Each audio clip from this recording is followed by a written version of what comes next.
Hi friend, আমি খাঁচার বাইরে দাঁড়িয়েছিলাম। হঠাৎ করে দেখলাম বাজিগর পাখির যে হাঁড়িগুলি আমি লাগিয়েছি সেই হাঁড়িগুলিতে একটাও বাচ্চা নেই। আমি আপনাদের ভেতরে গিয়ে দেখাবো আসলে ব্যাপারটা হয়েছে কি। খাঁচার ভেতরে আসার পর দেখলাম, আপনাদের দেখাচ্ছি আমি, এই যে হাঁড়িগুলি দেখছেন, এই হাঁড়িগুলির ভেতর অনেক বাজিগর পাখির বাচ্চা ছিল।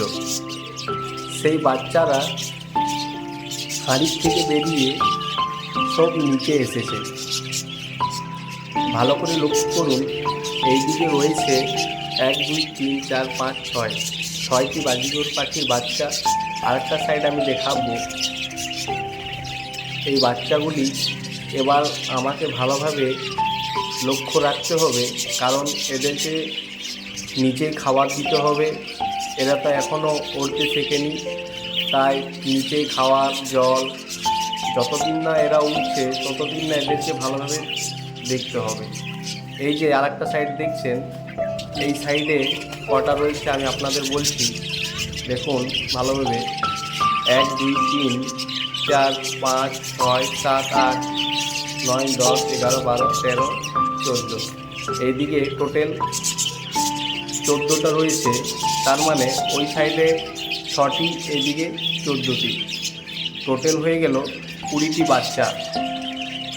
20টা বাচ্চা ওই হাঁড়ির থেকে একসঙ্গে বেরিয়ে এসেছে। এই পাখিগুলোর একটা আমি নেক্সট ভিডিও বানাবো। ওই ভিডিওতে আপনাদের দেখাবো আমি এরা কীভাবে উড়তে শিখে।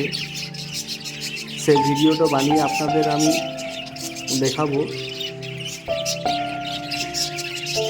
তাই নেক্সট ভিডিও দেখার জন্য আপনারা রেডি থাকবেন।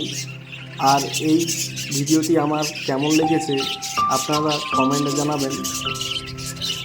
যদি কোনো আমি ভুল বলে থাকি আমাকে ক্ষমা করবেন। প্লিজ সাবস্ক্রাইব মাই চ্যানেল এবং আমার এই ভিডিওটি দেখার জন্য সবাইকে আমি ধন্যবাদ জানাই। ওকে, বাই।